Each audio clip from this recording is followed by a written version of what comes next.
नमस्कार दोस्तों, स्वागत है आपका द पॉलिटिकल टेस्ट में और मैं हूं अजय सिन्हा। दोस्तों, लोकसभा चुनाव से पहले भारतीय जनता पार्टी के सितारे कुछ ठीक नहीं चल रहे, क्योंकि सुप्रीम कोर्ट में इलेक्टोरल बॉन्ड पर जो मामला चल रहा है उसने भारतीय जनता पार्टी की नींदें उड़ा दी हैं। विपक्ष को, खासतौर पे कांग्रेस को, एक ऐसा मौका मिल गया है कि अब परत दर परत कांग्रेस भारतीय जनता पार्टी और प्रधानमंत्री नरेंद्र मोदी पर निशाना साध रही है, घेर रही है उसे, क्योंकि कुछ घटनाक्रम ऐसे हो रहे हैं कि भारतीय जनता पार्टी अब परेशानी में घिरती जा रही है। स्टेट बैंक ऑफ इंडिया ने सुप्रीम कोर्ट की डांट के बाद सारा ब्यौरा दे दिया चुनाव आयोग को। सुप्रीम कोर्ट के कहे अनुसार तय समय पर दे दिया, लेकिन एसबीआई ने फिर कथित रूप से चालाकी की और चालाकी करके एक खास तरह का कोड होता है वो नहीं दिया, यानी न्यूमेरिक नंबर जो होते हैं जिनसे मिलान किया जाता है कि किस व्यक्ति ने कितना चंदा किस राजनीतिक दल को दिया। मानिए ए नाम के एक व्यक्ति ने 1000 करोड़ किसी तारीख को दिए थे, लेकिन उसने 1000 करोड़ के जो इलेक्टोरल बॉन्ड लिए थे वो किस पार्टी के जो है खाते में गया, कितना जो है किस पार्टी का उसने इलेक्टोरल बॉन्ड खरीदा, ये कंफर्म नहीं था।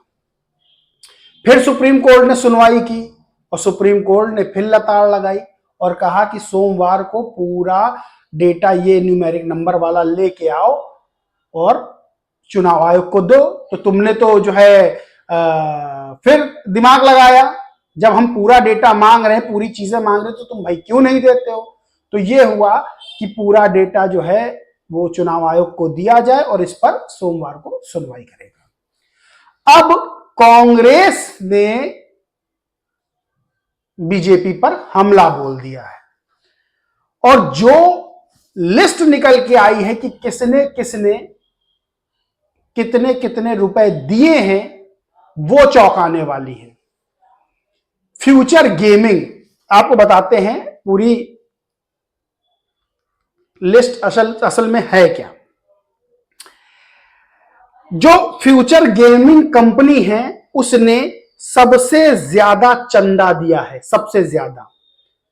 इसके जो मालिक हैं वो लॉटरी किंग है और सबसे ज्यादा चंदा इन्होंने दिया है और इनका जो बेटा है वो भारतीय जनता पार्टी में शामिल हो चुका है। लेकिन जो बड़ी बात है वो ये है कि 2 अप्रैल 2022 को ईडी ने कंपनी के खिलाफ मनी लॉन्ड्रिंग की शुरुआत की, जांच की, और उसकी जो कंपनी है फ्यूचर गेमिंग कंपनी, इसकी 409.92 करोड़ यानी 409 करोड़ 92 लाख रुपए की संपत्ति जब्त की। और चुनाव आयोग के आंकड़ों के मुताबिक 5 दिन बाद यानी 2 अप्रैल को ईडी संपत्तियां जब्त करती है 409 करोड़ 92 लाख रुपए की, और 7 अप्रैल को यानी 5 दिन बाद यही कंपनी करीब 100 रुपए के बॉन्ड खरीदती है। अब समझिए इस बात को कि यानी जिस दिन संपत्तियां जब्त की जाती हैं उसके ठीक 5 दिन बाद यही कंपनी चुनावी बॉन्ड खरीदती है 100 करोड़ रुपए के।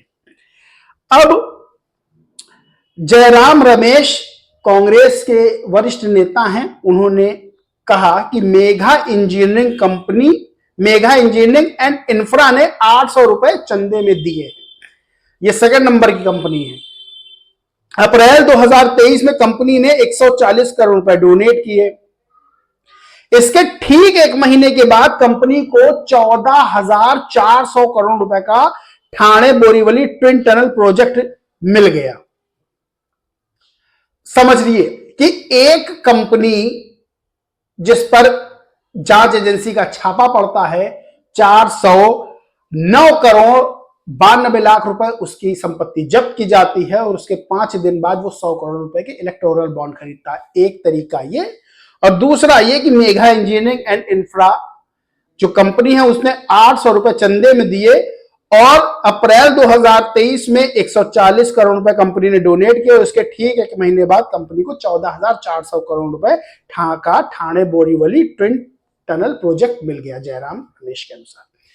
यानी ये जो चंदे का धंधा था ये असल में धंधा ही था और जो जांच एजेंसियां हैं उनसे भी बचने के लिए कथित तौर पर बड़ी रकमों के इलेक्टोरल बॉन्ड खरीदे गए।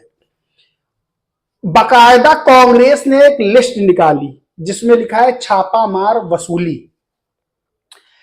कंपनी का नाम है डीएलएफ, रेड की तारीख है 25 जनवरी 2019, बॉन्ड खरीदी की तारीख है 9 अक्टूबर 2019।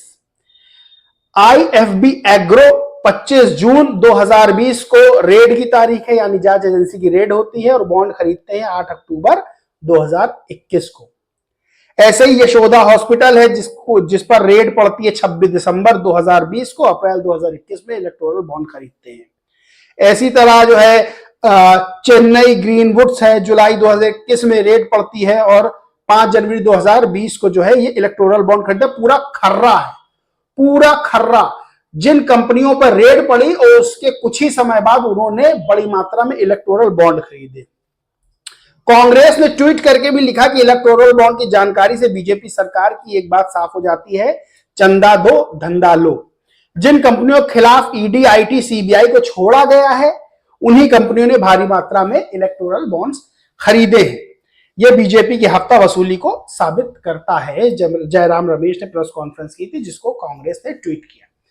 अब बड़ी बात यह समझिए कि जो कंपनियां जांच के दायरे में थी उन्होंने जब उन पर कार्रवाई हुई उसके कुछ समय बाद उन्होंने इलेक्टोरल बॉन्ड खरीदे, या कुछ कंपनियां ऐसी थी जिन्होंने चंदा मोटा दिया यानी इलेक्टोरल बॉन्ड खरीदे, उसके बाद उनको मोटा सरकारी काम दिया गया और प्रशांत भूषण जो सुप्रीम कोर्ट के वकील हैं, एडीआर की तरफ से सुप्रीम कोर्ट में खड़े होते हैं, जो इस मामले में वकालत भी कर रहे हैं, इस मामले में पक्ष रख रहे हैं एडीआर का, उन्होंने कहा था कि ये जो इलेक्टोरल बॉन्ड है एक तरह की कॉर्पोरेट घूसखोरी है। यानी बड़े कॉर्पोरेट घराने जो है वो सरकार को, सत्ताधारी दल को मोटा चंदा देते हैं और चंदा देकर अपना काम करवाते हैं, यानी बड़े बड़े सरकारी ठेके लेते हैं।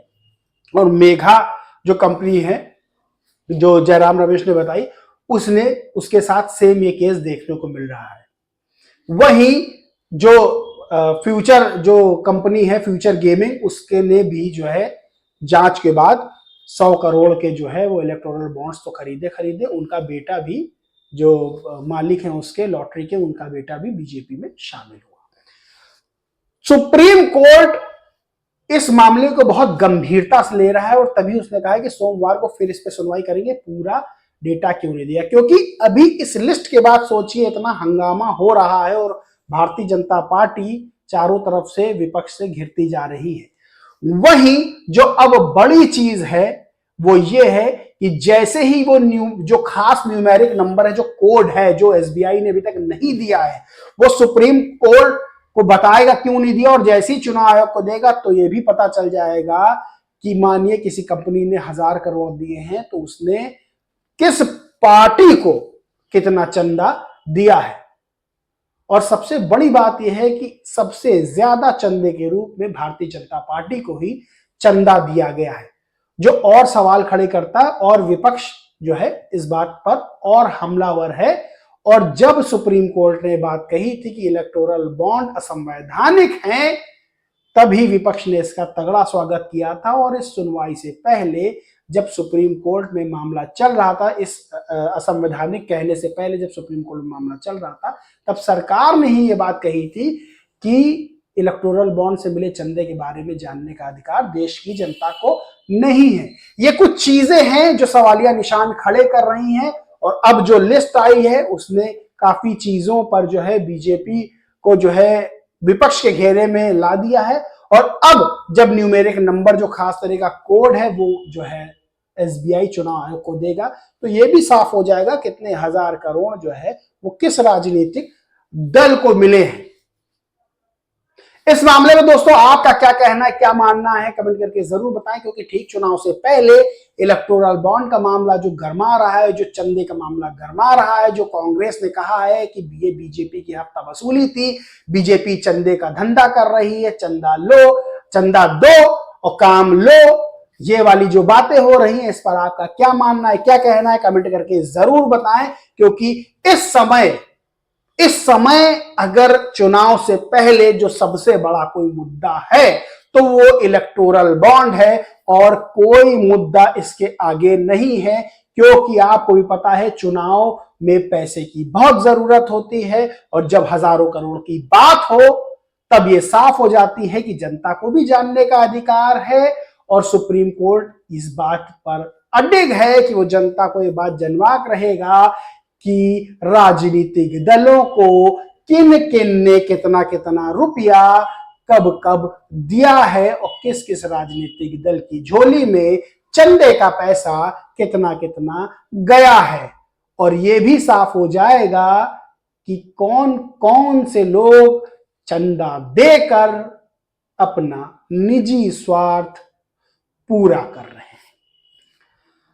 दोस्तों इस वीडियो में इतना ही। वीडियो पसंद आया हो तो लाइक करें, खूब शेयर करें। दोस्तों चैनल को सब्सक्राइब नहीं किया है तो सब्सक्राइब कर लें। जय हिंद, जय भारत।